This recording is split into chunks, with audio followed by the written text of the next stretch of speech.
इन्द्रं वर्धन्तु अप्तुरः किणवन्तो विश्वमार्यम् अपघ्नन्तो अरावणः अपघ्नन्तो अरावणः ॐ संगच्छध्वं संवदध्वं संवो मनांसि जानतां देवागं यथा पूर्वे संजानाना उपासते संजानाना उपासते।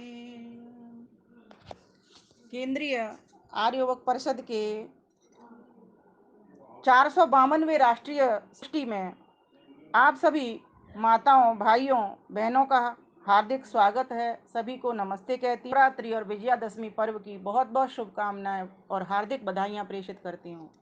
बहुत ही सुंदर भैया कुशल संचालन कर रहे हैं डॉक्टर अनिल आर्य जी, और आप सभी को और हम सभी को परस्पर जोड़े रखते हैं।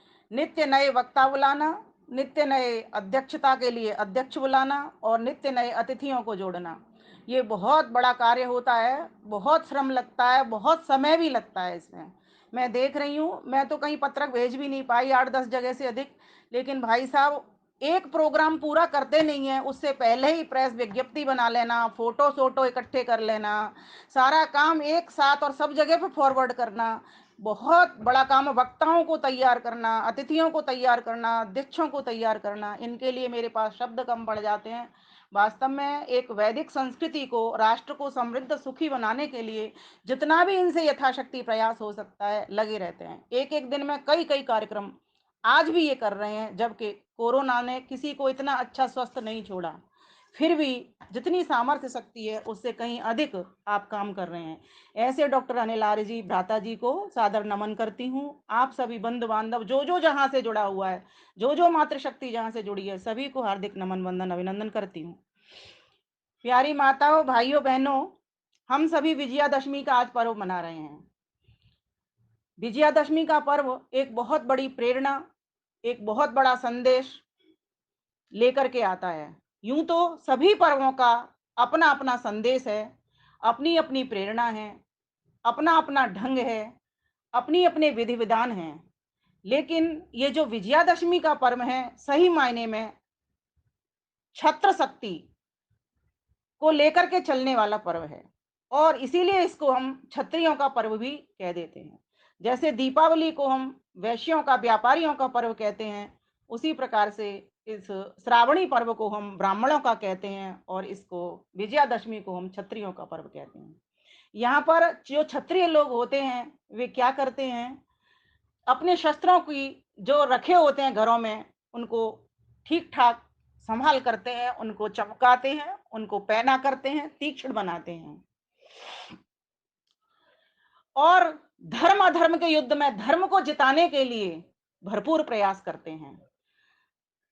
यूं तो धर्म की रक्षा करने के लिए गुरु वशिष्ठ ने ब्राह्मण संहिता के 8वें श्लोक में लिखा है कि ब्राह्मण धनुष बाण धारण करे और जो क्षत्रिय है वो तर्ण करे, और जो वैश्य है वो भाला धारण करे, और जो शूद्र अर्थात इनके पास उतना अधिक ज्ञान नहीं गया जितना ब्राह्मण क्षत्रिय वैश्य पे है, तो वो गदा इस्तेमाल करें। इसलिए आपने देखा होगा, जो बानर संस्कृति हमारी थी, आर्य संस्कृति के बाद वहां पर जो वन में रहने वाले लोग थे उनके पास, सभी के पास गदा था। भगवान राम के पास में धनुष बाण थे, क्योंकि उनके पास ब्रह्म विद्या भी थी। कर्म से वे क्षत्रिय थे, लेकिन ज्ञान के रूप में वे ब्राह्मण भी थे। तो इस प्रकार से उनके पास धनुष बाण था, क्योंकि धनुष बाण चलाने के लिए बहुत अधिक सूझबूझ की, विवेक की आवश्यकता पड़ती है। तो जो क्षत्रियों का पर्व विजयादशमी पर्व है, ये विजय कराने का संदेश दे रहा है कि तुम किस प्रकार से विजय करो।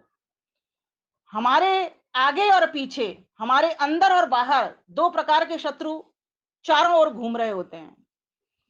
प्रथम शत्रु तो हमारे भीतर ही घूम रहे होते हैं, हमारे काम, क्रोध, मद, मोह, लोभ, झूठ, छल, कपट, मिथ्यावाद। इस प्रकार से ये 10 शत्रु हमारा पीछा नहीं छोड़ते। आपने देखा होगा रामायण काल में, जब रावण बहुत अधिक अहंकारी था, उसके पीछे मात्र एक कारण था। क्या कारण था? खूब सारी विद्या उसके पास थी, शास्त्रों का ज्ञान रखता था, ईश्वर का भक्त भी था, लेकिन वासना कहीं उसकी प्रबल थी। इस कारण से वो अहंकार में चूर था। और अहंकार के पीछे, जिसके पास अहंकार है, वो क्रोधी व्यक्ति भी होता है। एक एक करके सारे दुर्गुण दुर्व्यसन चले आते हैं और व्यक्ति दुर्जन हो जाता है, दुखों में घिर जाता है। दिखाई देता है खूब बलवान था, धनवान था, किसी चीज की कमी नहीं थी, सोने की लंका थी, जिसको आज हम श्रीलंका के नाम से जानते हैं। आज भी वहां पर जब हम श्रीलंका गए थे तो वहां रावण की पूजा की जा रही थी। जब मंदिरों में हम पहाड़ों पर चढ़ करके गए थे तो वहां देखा था कि वहां रावण की पूजा हो रही है। जब हमने पंडितों से वहां के पूछा कि यहाँ पर रावण की पूजा क्यों हो रही है, तो कह रहे रावण यहाँ का राजा था। हाँ, बगल में कुछ मंदिर राम के भी बने हुए थे। हो सकता है ये भारतीय लोग हमारे गए, महान पुरुष गए, उन्होंने जाकर के उन मंदिरों को भी बनवाया, और यहाँ के भारतीय लोग गए, उन्होंने जाकर के उन मंदिरों को बनवाया। तो वहां पर राम लक्ष्मण सीता के भी ऐसे मंदिर थे। साथ ही साथ एक तरफ रावण का सिंहासन था और वहां पूजा हो रही थी, आरती कर रहे थे पंडित जी, तो वहीं पर राम लक्ष्मण और सीता का भी दरबार देखा था हमने। क्योंकि वो ऐसी उनकी मान्यता है, अपने राजा का सम्मान करते हैं। ठीक बात है, उन्होंने अपनी प्रजा को खिलाया पिलाया, भोगवास जीने के लिए पूरा पूरा अपना समय लगाया, और जो काम रावण ने किया वही अपनी प्रजा को भी सिखलाया। लेकिन कुछ कुछ महान आत्माएं होती हैं जिनके भीतर भारतीय संस्कृति का कुछ न कुछ अंश बना रहता है। जैसे विभीषण, अगर विभीषण नहीं होता तो रावण का भेद श्री राम को पता नहीं चलता। तो ये जो विजयादशमी का पर्व आया है, वो धर्म को जिताने के लिए आया है, अधर्म को मारने के लिए आया है। आज अधर्म चारों ओर मुंह आए खड़ा हुआ है, कहां अधर्म नहीं है। परिवार से लेके समाज, समाज से लेके राष्ट्र, हर जगह पर अधर्म ही अधर पसरा हुआ है। हर जगह पर अन्याय देखने को दिखाई दे रहा है, हर जगह पर अत्याचार हो रहा है, हर जगह आसुरी शक्तियां प्रबल हो रही हैं। क्यों हो रही हैं? क्योंकि आंतरिक शत्रु हमारे मजबूत हुए पड़े हैं। काश हम इनका दमन कर पाते, काश हम अपने अहंकार का नाश कर पाते, काम क्रोध को मार पाते, लोभ लालच को खत्म कर पाते, त्याग पूर्वक जी पाते। और हमारी आर्य संस्कृति है, वो त्याग पूर्वक जीने की ही हमको प्रेरणा देती है। तो ये विजयादशमी का पर्व आया है, वो ये बताने के लिए आया है कि विजयश्री वर्ण करने का पर्व है, शौर्य का पर्व है। रावण, कंस, हिरण्यकश्यप जैसे आतंकवादियों को संगार कर राम, कृष्ण, प्रहलाद जैसे पराक्रमी महान पुरुषों को याद करने का पर्व है। ये विजयादशमी प्रत्येक जनमानस में वीरत्व का भाव भरने का पर्व है। ये विजयादशमी दसों इंद्रियों को जिद दिलाने का पर्व है। ये विजयादशमी दसों आंतरिक शत्रुओं का दमन करने का पर्व है। ये विजयादशमी दसों वेद मंत्रों को स्मृत कर ईश्वर को धन्यवाद करने का उत्सव है। मैं आपको बताऊंगी वो 10 वेद मंत्र कौन से हैं, जिसमें वेद में सीधी सीधी प्रेरणा लिखी हुई है, सीधा सीधा आदेश दिया हुआ है कि किस प्रकार से राक्षसों का सफाया करो, ब्राह्मण वर्ग कैसे जागे, क्षत्रिय वर्ग को कैसे ऊपर उठाए, वैश्य वर्ग को कैसे धन के लिए तैयार करे, शूद्र वर्ण को किस प्रकार से सेवा देने के लिए तैयार करे। ये जो हमारा विजयादशमी का पर्व आया है, ये जंग लगे हथियारों को चमकाने के लिए आया, इसका पर्व है। शास्त्रों को दीमक न लग जाए, इस चिंतन का पर्व है। बहनों को धर्म युद्ध में विजयी भव हेतु भाइयों को तिलक लगाने का पर्व है। बहनों द्वारा शमी व जवारे की के द्वारा पुष्टि हेतु देने का पर्व है। ये जो पर्व है, सपरिवार बृहद यज्ञ कर परस्पर शुभकामना बधाई देने का पर्व है। ये जो पर्व है, भगवान को प्रार्थना का पर्व है कि प्रभु तूने ये विजयादशमी जैसे पर्वों के लिए हमें नाना प्रकार के वेद मंत्र दिए, जिससे हम वीरत्व की भावना से भर जाएं। तो प्यारे भाइयों बहनों, अभी मैंने मंत्र पढ़ा था, कौन सा मंत्र पढ़ा था? इंद्रम वर्धन्तु अप्तुरः कृणवंतो विश्वमार्यम। पूरा राष्ट्र, पूरा विश्व कैसे आर्य होगा? जब वहां से दुर्जनों का सफाया हो जाएगा और सज्जन वहां पर मजबूत हो जाएंगे। सज्जनों की रक्षा होगी और दुर्जनों की का संहार होगा। भगवान राम आए, रावण को मारा। भगवान कृष्ण आए, कंस को मारा। भगवान प्रहलाद आए, हिरण्यकश्यपु को मार दिया। अब यहाँ पर भगवान दयानंद आए हैं, इन्होंने अविद्या को मार दिया। इसलिए मैं तो कहूंगी कि जहां पुतले रावण के, मेघनाथ, कुंभकर्ण के बनते हैं चौराहों पर, वहां पर कंस के भी पुतले बने, वहां पर हिरण्यकश्यप के भी पुतले बने, वहां पर आतंकवादी, अलगाववादी, उग्रवादी, जिहादियों के भी पुतले बने, और यहीं तक नहीं, वहां पर देश में छुपे हुए गद्दारों के भी पुतले बने, और वहां पर एक पट्टिका पर काम, क्रोध, मद, मोह, लोभ, ये इस प्रकार से 10 हमारे जो शत्रु हैं, मिथ्या, झूठ, आडंबर, छल, कपट आदि, इनके भी पट्टी लगा लगा करके पुतले बने। समाज को पूर्ण जागृत करने का, संकल्प दिलाने का पर्व है कि कहीं भी किसी और में कहीं अंधेरा रह ना पाए, अधर्म रह ना पाए, अन्याय हो ना पाए, अत्याचार हो ना पाए। इसीलिए महर्षि दयानंद देव सरस्वती को आज के दिन याद करना। क्या सोच करके उन्होंने आर्य समाज की स्थापना की? यही सोच करके अपने नियमों में भी यही बात डाली उन्होंने कि हम सब एकजुट हो जाएं। किस लिए? क्या करने के लिए? कि खाने पीने के लिए, पूरी सब्जी खाने, खीर खाने, संगठित होकर के धर्म को जिताने के लिए, सज्जनों की रक्षा करने के लिए। उन्होंने, इसलिए उन्होंने ये नारा पसंद कर लिया, वेद में से मंत्र ले लिया, इंद्रम वर्धन्तु अप्सरः। हे इंद्र परमेश्वर परमात्मा, जहां जहां सज्जनता है, जहां जहां सद्गुण है, जहां जहां सदाचार है, वे सब की सब आर्य लोगों के भीतर आए, अर्थात जो अनार्य वे भी आर्य हो जाएं इन गुणों को धारण करके। इसीलिए उन्होंने अपना सबसे प्रिय मंत्र कौन सा लिया? ओम विश्वानि देव सवितर दूरितानि परासुव यद भद्रम तन्नासुव। क्यों लिया?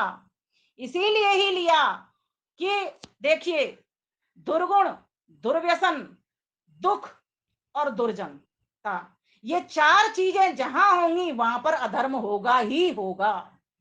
जिस व्यक्ति के भीतर कोई बुरा गुण आ गया, और यहां तो बात की जा रही है मंत्र में तो दुरितानी, बहुत सारे दुर्तों की बात हो रही है, एक दुर्गुण की बात नहीं हो रही। एक दुर्गुण आया नहीं कि अनेकानेक दुर्वसन और दुर्जनता अपने भीतर घर कर लेती है।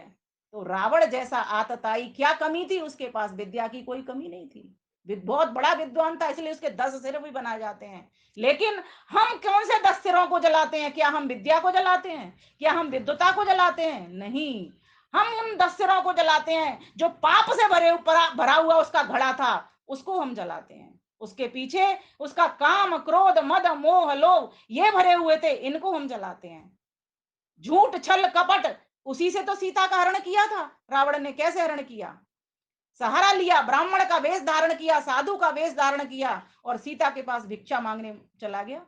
सीता लक्ष्मण रेखा में, एक मर्यादा में है कि घर से बाहर नहीं निकलना, लेकिन फिर क्या कहता है कि घर में आए हुए अतिथि को बाहर आकर के भोजन दो, बाहर आओ, लेकर के जाओ, या भोजन यहाँ पर लेकर के आओ। सीता माता बाहर लेके आती है और वो हरण करके ले जाता है, फिर अपने असली रूप में आ जाता है। सीता को पता लगता है, कुछ कुछ तो वो सोच भी रही होगी, लेकिन एक तरीका होता है, एक ढंग होता है, उसको लगता है साधु हैं और ये कहीं अपमानित नहीं हो जाए, ये कह रहे हैं तो ठीक है मैं दे देती हूँ। लेकिन ऐसे जंगलों में ऐसी मायावी राक्षसों का होना तो स्वाभाविक है। इसीलिए हमें इन सही बातों को समझ करके और उनके अनुसार विजय श्री का वर्ण करना चाहिए। तो आज का ये जो दिन है वो आया है, हमको एकजुट करने के लिए आया है कि हम सभी एकजुट हो जाएं पहले तो।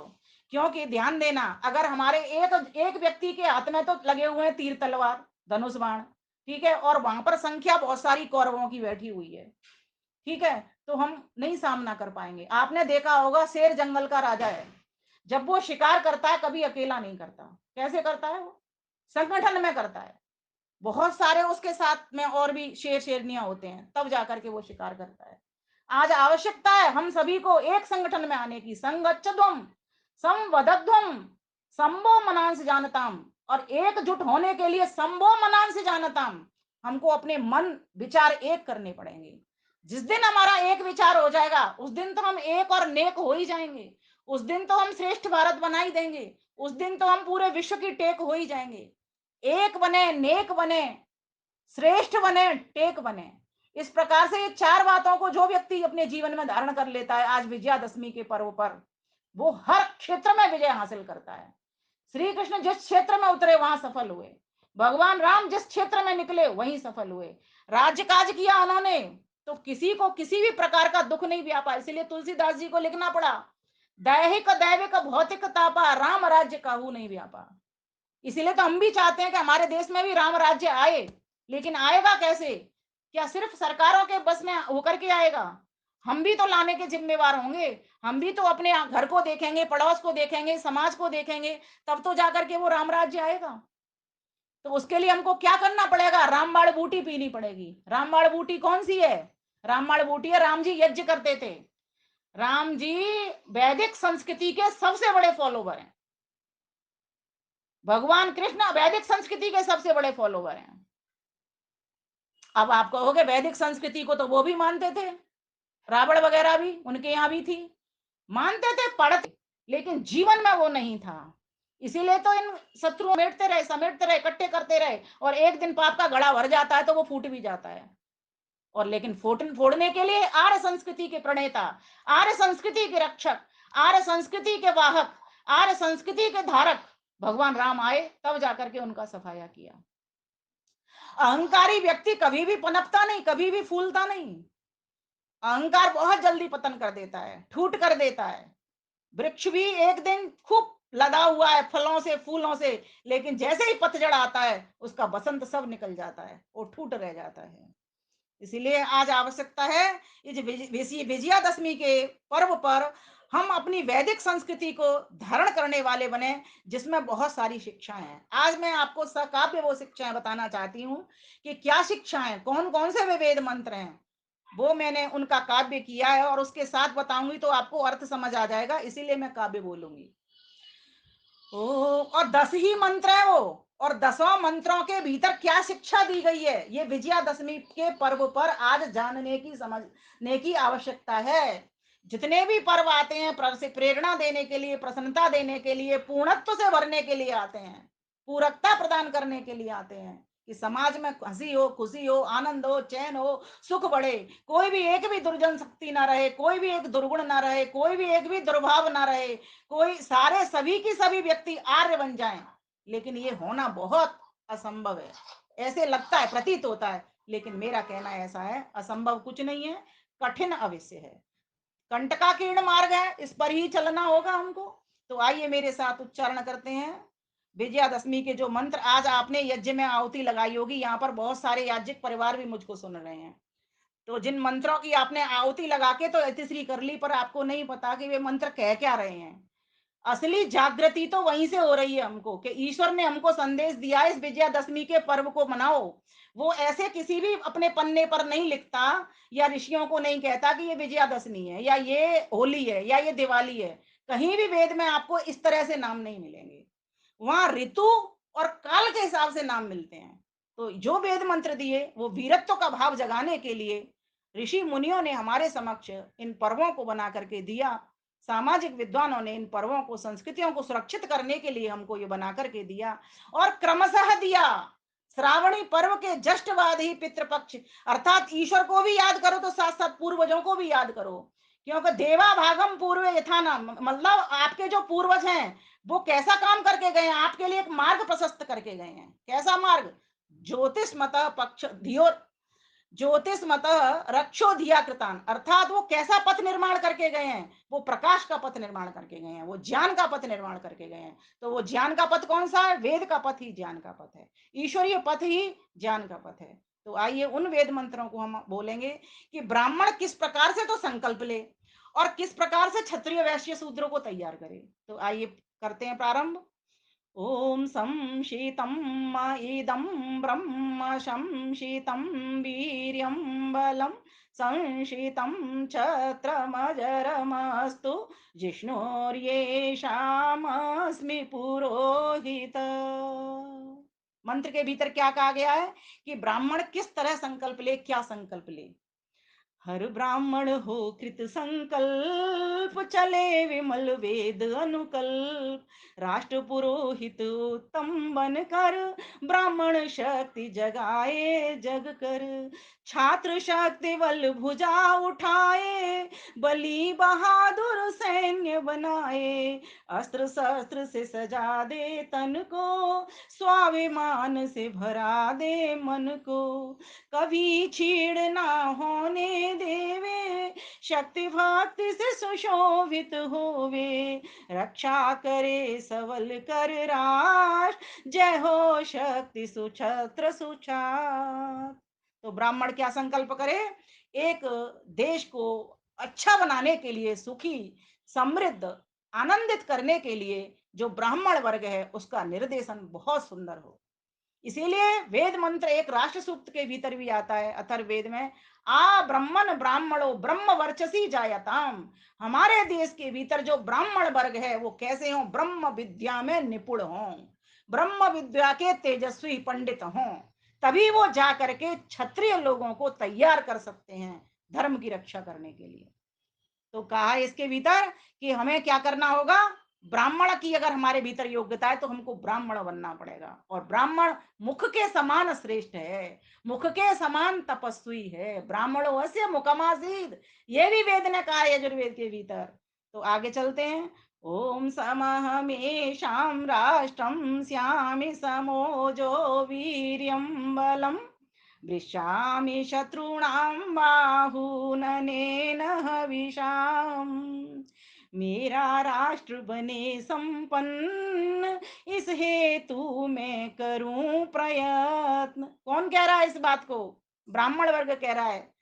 ओज तेज बल वीर्य बढ़ाऊं, शौर्य पराक्रम बल बहुलाऊं। क्षत्रिय योद्धा वीर बनाऊं, शत्रु सुपड़ा साफ कराऊं। अपना ब्राह्मण धर्म निभाऊं, विमल वेद पर चलता जाऊं। गूंज जय मम राष्ट्र महान, सफल काम भगवान। मेरा राष्ट्र बने संपन्न, इस हेतु मैं करूं प्रयत्न। तीसरा मंत्र देखिए ब्राह्मण और क्या कहता है। ओम नीचैपद्यन्ता मधरे भवन्तु, ये न सूरं मघवानं पृतन्यान्। क्षिणामि ब्रह्मणा मित्रानुन्नयामि स्वानहम्। क्या कहा? जो शत्रु धनिकों बनिकों जानियो, वे करते सैन्य प्रहार। जान रहा मैं सर्वज्ञता से, अधोगति दे करूं संहार। रहता हूं मैं साथ धर्म के, देकर उनको भी तो जान। लेकर मेरा सर्व सहारा, पाए विजय करें उत्थान। परमात्मा ने स्वयं कहा है कि मैं उन लोगों के साथ लगता हूं जो कि धर्म के साथ हैं। मैं अधर्म वाले भले ही मुझे पुकारें, लेकिन मैं उनका साथ नहीं देता, मैं उनको निर्बल कर देता हूं। मैं सबलता किसके भीतर बरताऊं? जो धर्म की रक्षा करने के लिए। इसीलिए आपने देखा होगा मात्र 5 पांडव थे कृष्ण के साथ में, और कौरवों की सेना कितनी बड़ी थी, जिनको 100 कौरव कहते, 100 कौरव कहते हैं। और उसके बाद भी कुरुवंश के बाद भी कितने उनके समर्थक थे, क्योंकि जहां पैसा दिखता है, जहां ताकत दिखती है, वहां हर आदमी चला जाता है। तो कितने सारे थे, लेकिन परास्त कौन हुए? जो कौरव थे। जीते कौन? जो पांडव थे। क्यों? क्योंकि उनके साथ ईश्वर था। क्यों? क्योंकि वो धर्म के साथ थे। इसलिए एक वेद मंत्र और आता है, वयम जयेम त्वया योजा। परमात्मा की कृपा से हम शत्रुओं को जीतने वाले बनते हैं, या बने, या बनना चाहिए। बिना परमात्मा की कृपा के शून्य की कोई वैल्यू नहीं, जब तक उसके आगे एक न लगा हो। कितने भी शून्य लिख देना, 10 शून्य बना देना, कोई वैल्यू नहीं। 1000 शून्य लिख देना, करोड़ शून्य लिख देना, लाख लिख देना, जितने भी लिखते चले जाओ आप, अरबों लिख देना, करोड़ों लिख देना, कोई वैल्यू नहीं, जब तक उसके साथ में एक का अंक नहीं जुड़ा हो। एक जैसे ही जुड़ जाता है, उन सभी शून्यों की वैल्यू मिल जाती है उनको। इसीलिए परमात्मा से जुड़ करके जो धार्मिक लोग धर्म युद्ध में उतरते हैं, युद्ध क्षेत्र में जाते हैं। धर्म क्षेत्रे कुरुक्षेत्रे, गीता का प्रथम श्लोक उठाइए, वहां क्या लिखा? धर्म क्षेत्रे कुरुक्षेत्रे मम वेता समयुत्सव मामका पांडवाश्चैव किम कुर्वत संजय। हे संजय, टीवी का सीधा टेलीकास्ट कर रहा है संजय।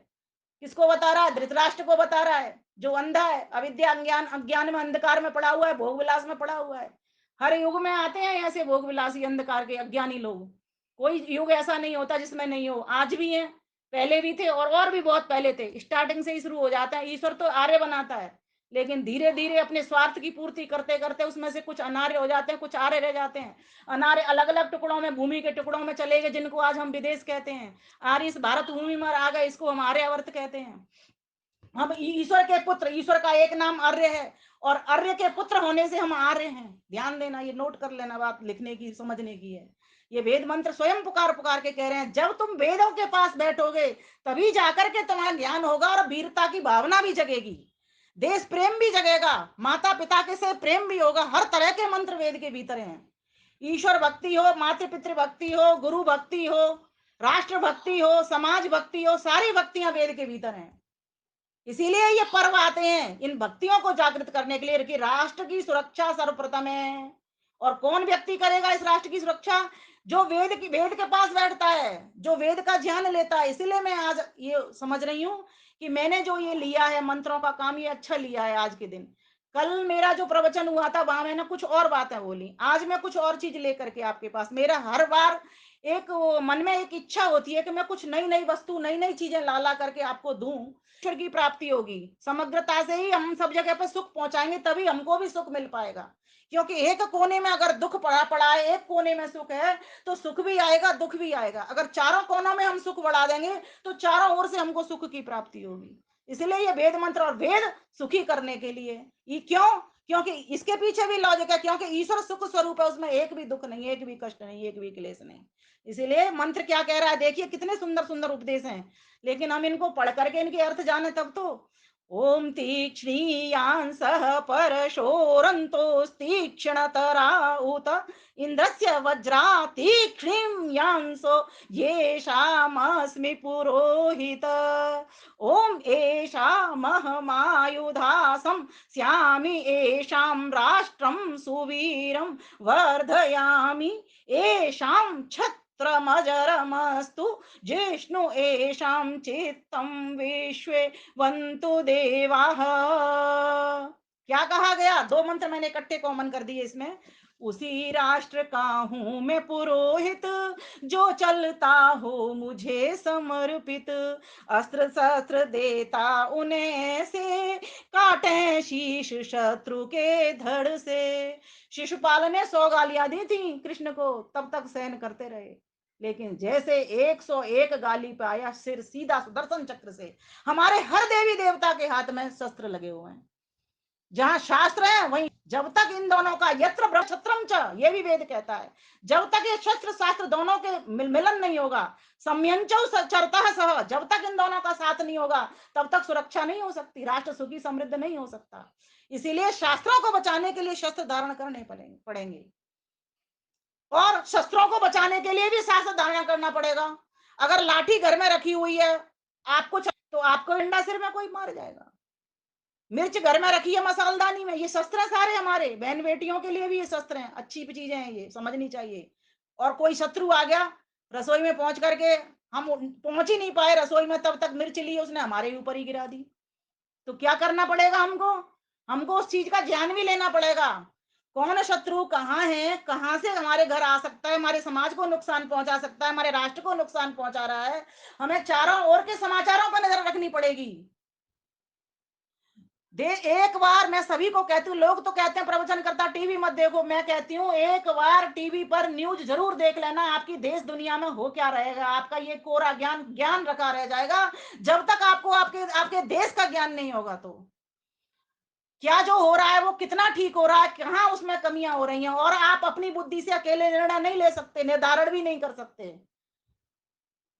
चार समझदार लोगों के बीच में अपनी बात रखना, मीटिंग करना और देखना कि कहां पर कौन काम ठीक हो रहा है, क्योंकि आपको तो आपके हम सभी जीवात्माएं अल्पज्ञ हैं, अपूर्ण हैं, बहुत कम जानने वाले हैं। और हमारा एक स्तर होता है सबका, किसी का छोटा, किसी का बीच का, किसी का बड़ा स्तर होता है। कुछ बड़े लोगों के साथ हम छोटे स्तर वाले लोग भी बैठे हैं, उनसे भी हम ज्ञान लेना लेना भरना प्रारंभ करें। देश दुनिया के समाचार एक बार एक टाइम फिक्स कर लेना, 8:30 की न्यूज देखनी, 9:30 की न्यूज देखनी, या सुबह की एक टाइम अवश्य निकालना। जैसे भगवान की भक्ति का हम एक टाइम निकालते हैं कि सुबह भी संध्या करनी, शाम को करनी, ऐसे ही एक राजनीति के क्षेत्र में भी एक समय जरूर निकालना। धर्मयुक्त राजनीति हो। अगर धर्मयुक्त राजनीति की बात नहीं होती तो महर्षि दयानंद कभी भी ऋग्वेद आदिवासी भूमिका और सत्याग्रह प्रकाश के भीतर ये राजनीति का चैप्टर लिखते ही नहीं। इसलिए आज आवश्यकता है इस विजयादशमी के पर्व पर जो असुर हैं, जो हमारे देश से गद्दारी कर रहे हैं, वे हमारे भीतर ही छुपे, हमारी कांख में बैठे, हमारे बगल में बैठे हुए हैं। वो बढ़ रहे हैं, हम घट रहे हैं। क्यों घट रहे हैं? हम सब एक एक धर्म, अलग अलग धर्म बना लिए हैं, जबकि धर्म तो एक ही होता है। हम संप्रदाय विशेष को धर्म कह देते हैं, रिलीजन को हम धर्म कह देते हैं, जब धर्म तो उसका नाम है जो सबके लिए सार्वभौमिक है। और वो सार्वभौमिक धर्म कौन सा है? जो सत्य सनातन है, एक ही है, वेद है। एक झंडा हमारा, एक हमारा शास्त्र। इनकी रक्षा कौन करेगा? हाँ, इनकी रक्षा हम करेंगे। कैसे करेंगे?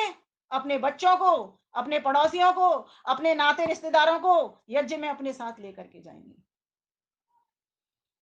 अपने साथ मीटिंग्स करेंगे। भगवान कृष्ण क्या करते थे? भगवान राम क्या करते थे? वो भी मीटिंग्स करते थे, महिलाओं को लेकर के भी करते थे, जिसको तुम लोग आज राम रासलीला कह देते हो। वो कोई ऐसे नचकैया नहीं थे जो रासलीला करते थे। मीटिंग्स करते थे, ट्रेनिंग देते थे। जैसे आजकल हमारे होते हैं ना भाई, केंद्रीय आर्य युवक परिषद का या आर्य प्रतिनिधि सभा के ये शिविर लगते हैं हमारे, वीर वीरांगना शिविर लगते हैं ना, वीरों बालकों के भी लगते हैं, बालिकाओं के भी लगते हैं। इस तरीके से अब तो एक साल में एक लग रहा है। वो प्रति मास, प्रतिपक्ष, प्रति सप्ताह या प्रतिदिन भी हो सकता है। कुछ दिनों के लिए उन्होंने प्रतिदिन भी किया हो। इस प्रकार से वीर वीरांगनाओं को तैयार किया करते थे।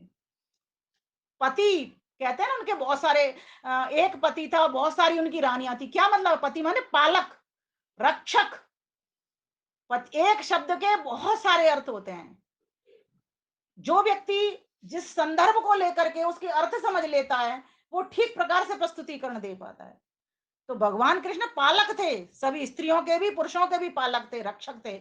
इस रूप से हम उनको पति कह देते हैं। इसी प्रकार से भगवान राम भी सबके पालक थे। जो सोचिए, आर्य संस्कृति, वैदिक संस्कृति की रक्षा कर रहा है, जहां पर यज्ञों का विध्वंस हो रहा है, जहां ऋषि मुनियों की हिंसा हो रही है, जहां साधु संतों को मारा जा रहा है, वहां पर भगवान राम उतरे, वनवास में गए। केकई ने, ठीक, केकई समझदार थी, वीरांगना थी, इसलिए उन्होंने राजा दशरथ से कहा कि राम जी को वनवास भेज दो। क्योंकि उनको पता था भगवान राम विद्या में निपुण है, वही शस्त्रों में भी निपुण है, धनुष बाण भी चलाना आता है। वही उनके पास एक मानसिक सोच है। हर गुण से वो धृतमान धीतमान है। हर गुण से वो हर गुण के में वो निपुण है। कोई भी गुण ऐसा नहीं है जहां उनको वन में आवश्यकता पड़े और वो उस धर्म को निभा ना पाए। इसीलिए उन्होंने कहा कि मेरा जो भरत है उसको तो यहाँ की राजगद्दी मिल जाए, और भगवान राम को 14 वर्ष का वनवास। बहुत बड़ी इसके पीछे स्ट्रेटजी है केकई माता की। केकई माता नहीं होती, भगवान राम वन को नहीं जाते, और भगवान राम वन को नहीं जाते तो आज हम भगवान राम का नाम नहीं ले रहे होते, शत्रुओं का सफाया नहीं होता, और रावण के पुतले नहीं जला रहे होते। तो माताओं, भाइयों, बहनों, आज का ये जो दिवस है वो हमको ये सिखाने के लिए आया। बातें तो इस मंच से बहुत होंगी, अभी मेरे 2-3 मंत्र और बचे हैं, उनको ले लेते हैं पूरा। फिर इसमें कहा गया मंत्र में, उसी राष्ट्र का हूं मैं पुरोहित, जो चलता हूँ मुझे समर्पित, अस्त्र शस्त्र देता उन्हें से, काटे शीश शत्रु के धड़ से, परशु से भी तीक्ष्णवान, ये हथियारों के नाम भी वेद में आए हैं।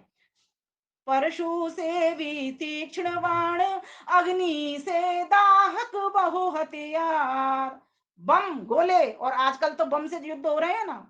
इंद्र के वज्र से भी संहारक, ढेरों एक साथ दे मार, सभी मेरे देवता भक्त तब उनका करते हैं उत्साह। कर दहाड़ एक साथ जयकारे, मेरी पूरी होती चाह। कभी छीण ना होने देता धार्मिक वीरों का उत्साह। सदा विजयी भव आशीषों से, करता आनंद शीतल छा, करता आनंद शीतल छा। ये ईश्वर स्वयं उपदेश दे रहा है, कह रहा है भैया घर में बच्चों, मेरे प्रिय बच्चों, हथियार रख लो, आज आवश्यकता है, रखो बंदूक, लाइसेंस लो, रखिए। लेकिन ऐसा वैसा हर किसी को तो मिलता नहीं, इसका बहुत सोच समझ के मिलता है। और बहुत सोच समझ के हथियार भी रखने चाहिए, कहीं ऐसा नहीं हो कहीं झगड़ा हो गया और अपने ऊपर ही उल्टा वार आपने कर लिया, अपने ही लोगों को मार लिया। इस तरीके से अपने कौन, जो धर्म की रक्षा कर रहे हैं वे अपने हैं। इसी बात को तो कृष्ण ने अर्जुन से कहा था, तू जिनको अपना कहता है और ये अधर्म कर रहे हैं सारे के सारे, तेरे ये अपने हैं। अरे तू भी अमर, तू और मैं कभी मरते ही नहीं है, हम कभी मरे ही नहीं और ये भी कभी नहीं मरेंगे, इसलिए उठा हथियार। मोह से ग्रसित था अर्जुन, विषाद से भरा पड़ा हुआ था, कैसे उठाया, कैसे जागृत किया। ये विजयादशमी का पर्व ये भी बताने के लिए आता है कि तुम्हारा अपना कौन, पराया कौन। जो अधार्मिक है वो तुम्हारा पराया है और जो धार्मिक है वो तुम्हारा अपना है। ये ईश्वर दे रहा है शिक्षा। किसको दे रहा है, कह रहा है ब्राह्मणों से। किसको उठाओ, क्षत्रिय वर्ग को उठाओ, तैयार करो इनको, वीरता भरो। जिस व्यक्ति के पास वीरता नहीं, घर में शस्त्र भी रखे हो, वो भी किसी काम के नहीं है, उल्टे पड़ जाएंगे वो सारे की सारे, इसलिए वीरता भरो। फिर एक और मंत्र आता है, ओम ऊर्ध्वहंस, ओम उत हर्षंताम मघमन बाजिना निउदी उद्वीराणाम जयतामेतु घोषः पृथक घोषा उलूलयः केतुमन्त उदीरताम। देवा इंद्र ज्येष्ठा मरुतो यंतु सेनया। बड़ा मंत्र है, क्या कहता है ये, हे मघवन हे धनवन स्वामी, करो कृपा हे अंतर्यामी। सभी वर्ण मिलकर के अब प्रार्थना करते हैं, जो ब्राह्मणों ने उन्हें चेताया, उनकी अग्नि चेती, अब वो प्रार्थना करते हैं, क्या कहते हैं, उत्साहित हो हम सब वीर, ले कृपाण हा शमशीर। धर्म हित जब टंकार, गूंजे गगन हो जय जयकार। फहराए ध्वज ओम विजय का, घोष खिले जो सूर्य उषा का, घोष खिले जो सूर्य उषा का। इंद्र शरण हो मरुत चले जो, आप शरण निज सैन्य विजय हो। वेद का ये आदेश है सबको, धर्म की रक्षा सदा करो। ओम प्रेता जयता नर उग्रावः सन्तु वः, तीक्ष्णेशवो बलधन्वनो हतोग्रायुधा अबलानुग्रवाहवः। क्या आदेश देता है वेद, प्रेता जयता नर उग्रावा संत भाव। वेद का ये आदेश है सबको, धर्म की रक्षा सदा करो। हो तिनका भी यदि अधर्म का, उसे उड़ा दो सफा करो। तनिक भी किसी कोने में अधर्म बचा हुआ है, एक दुर्गुण, एक दुर्व्यसन, अनेक सारे अपने साथ भर करके ले आता है। और एक सज्जनता, एक भद्र गुण, बहुत सारे भद्रों को भी ले आता है। इसीलिए ध्यान रखो, कहीं पर अधर्म का एक तिनका भी है उसको साफ कर दो, क्योंकि जब वो बलशाली हो जाएगा, जब वो तूफान बन जाएगा, तो हमसे नहीं वो मिट पाएगा। इसीलिए हमको क्या करना होगा, तिनके को साफ करने के लिए स्वयं तूफान बनना पड़ेगा, स्वयं आंधी बनना पड़ेगा, आंधी की तरह चलना पड़ेगा। हो तिनका भी यदि अधर्म का, उसे उड़ा दो सफा करो। वीर बनो बलवान बनो, अपनी ताकत को पहचानो। अस्त्र शस्त्र से सज धज करके, शत्रु सैन्य सर संधानो, शत्रु सैन्य शर संधानो। नहीं रुको तुम नहीं झुको, नहीं रुको तुम नहीं झुको, आगे बढ़ चढ़ कर वार करो।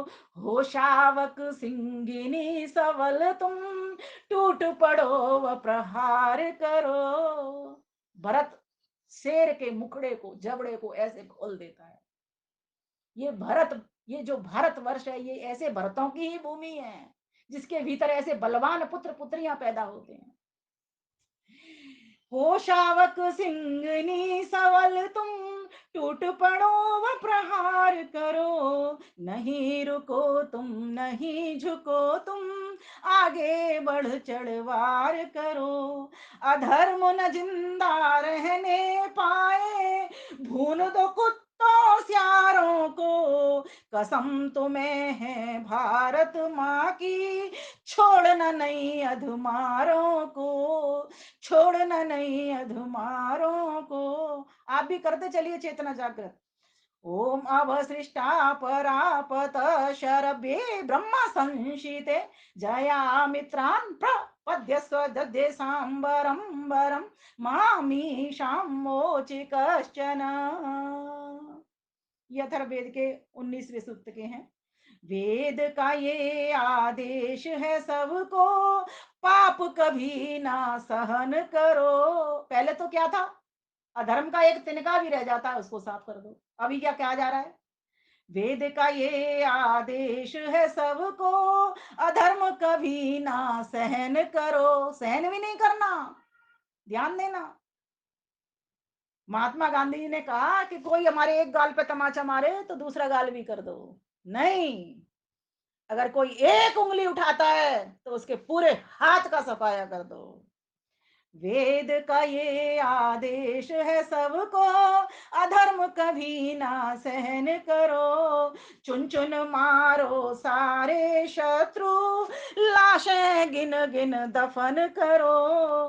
दिया तुम्हें है ज्ञान धर्म की, रक्षा इससे किया करो।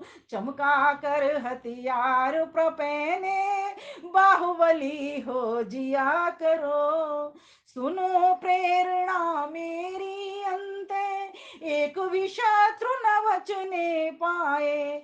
चाहे जान भले ही जाए, पर अधर्म ना रहने पाए।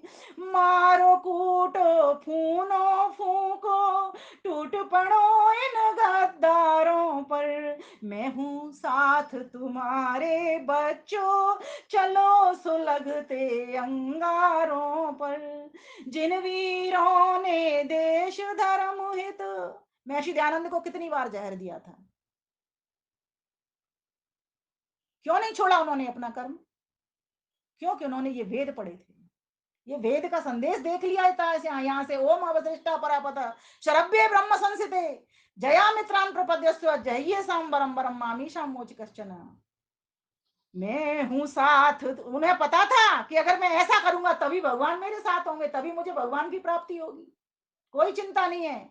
एक बार जहर दिया निकाल दिया, दूसरी बार मिला निकाल दिया, 18 बार सोचो।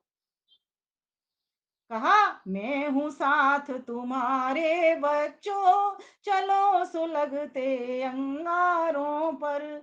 जिन वीरों ने देश धर्म हित अपने प्राण गवाए हैं, उनके ही चरणों पर मैंने आकर पुष्प चढ़ाए हैं, आकर पुष्प चढ़ाए हैं।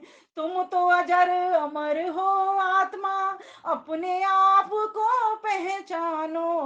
हो जाओ तैयार है वीरो, मिल शत्रु को संधानो, मिल शत्रु को संधानो। यही है संगच्छध्वम संबद्धध्वम संभो मनानि से जानता।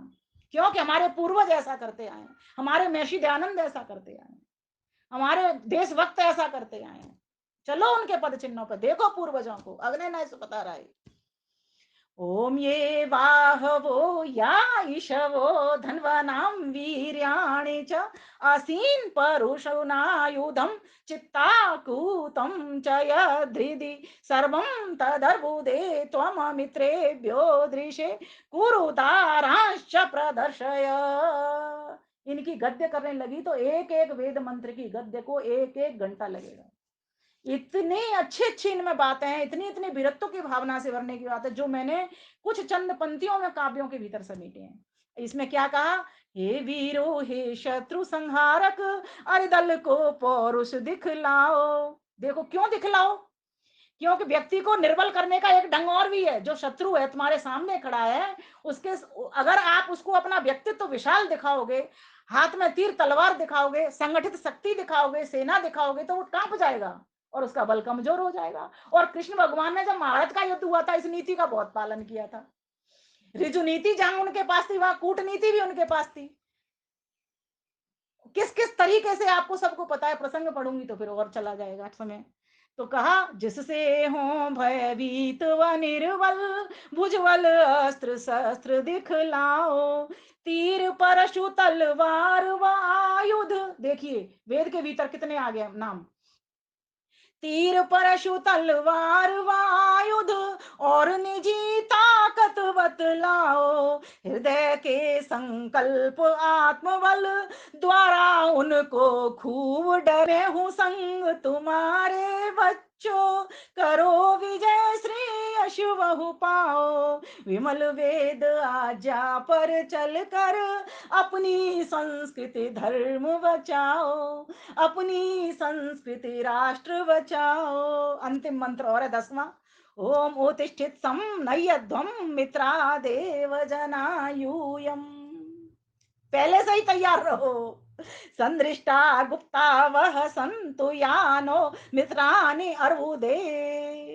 हे मित्रो और देव जनो तुम उठो सदा तैयार रहो, पता नहीं कब कर दे आक्रमण, निज सेना होशियार रखो, सख्त सुरक्षा बंदोबस्त कर। ये ईश्वर आदेश कर रहा है, ये मैं नहीं कर रही। सख्त सुरक्षा बंदोबस्त कर, सजग और सावधान करो, मित्रों को ले साथ युद्ध में, कूटनीति से वार करो। जिसकी बात मैं कह रही थी कृष्ण की। और राम जी ने भी उस कूटनीति का पालन किया था। जब बाली को मारा जा रहा और सुग्रीव और बाली एक जैसे लगते थे, दोनों लगते थे ना, तो क्या उनके लिए प्रतीक पहना दिया, माला पहना दी अलग अलग। उससे उसको पता लग गया कि सुग्रीव ही है, बाली ही है, नहीं तो वो भी नहीं मार पाते। क्योंकि ज्यादातर वानर वैसे तो सारे ही वन में रहने वाले लोग एक जैसे से लगते हैं उनकी, और हर देश के हर प्रांत के चेहरे में भी थोड़ा थोड़ा अंतर रहता है, लेकिन एक जगह के वासी जो होते हैं वो एकदम मिलते मिलते से हैं। लेकिन सुग्रीव और वाली तो जुड़वा भाई की तरह एकदम एक जैसे लगते थे। तो कैसे उनको खत्म किया, इसी तरीके से यहाँ कूटनीति का पालन किया। ये कोई मिथ्या नहीं है, ये कोई छल नहीं है, ये कोई झूठ नहीं है। ये लोग हमारी संस्कृति को बदनाम करते हैं। हमारे भगवान तो आर्य संस्कृति के, भगवान राम आर्य संस्कृति के पोषक थे, पालक थे। तो कहा, मित्रों को ले साथ युद्ध में, कूटनीति से वार करो, मेरी है ये आज्ञा तुमको, कांधे पर हथियार धरो, जीतना है ये धर्म युद्ध, अधर्म शत्रु संहार करो, पाप शत्रु संहार करो। तो ये 10 मंत्र की शिक्षा है। इसलिए महर्षि दयानंद सरस्वती ने आर्य पर पद्धति में इस विजयादशमी के पर्व की ये 10 आहुतियां लिखी। जो व्यक्ति इस वेद मंत्र की इन 10 आहुतियों को अपने जीवन में भर लेता है, लेकिन भरेंगे कैसे, ना तो किसी मंदिर में चले जाओ तो इन 10 मंत्रियों को, मैंने तो आज तक किसी भी आर्य समाज मंदिर के भीतर भी इन 10 मंत्रों का अर्थ किसी के द्वारा नहीं सुना। एक दो मंत्र लेते हैं हम राष्ट्र के, वही जो हम रोज रोज बोलते हैं, आप ब्राह्मण ब्राह्मण हो, या एक आध और ले लेते हैं। हाँ, लेकिन मेरा ऐसा मानना है, अगर विजयादशमी पर्व को आप सार्थक करना चाहते हो तो ये जो वेद के 10 मंत्र हैं, इनके अर्थों को जानो।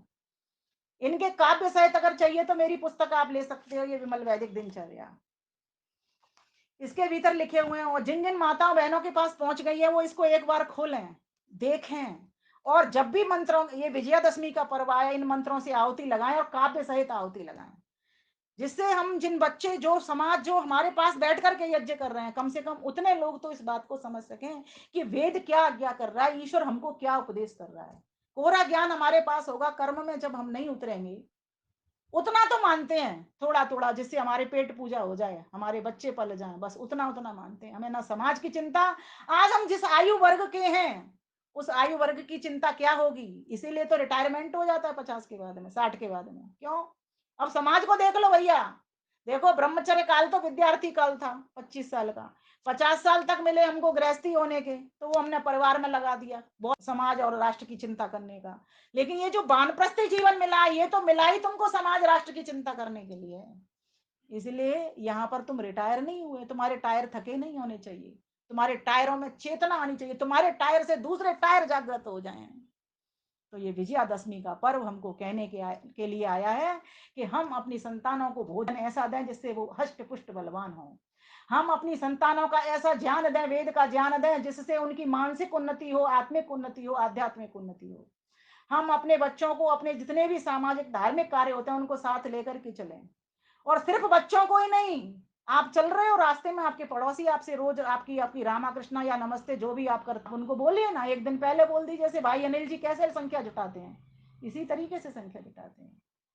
हमें अपने नेताओं के को देख करके उनका एक आध गुण अपने भीतर धारण कर लेना चाहिए।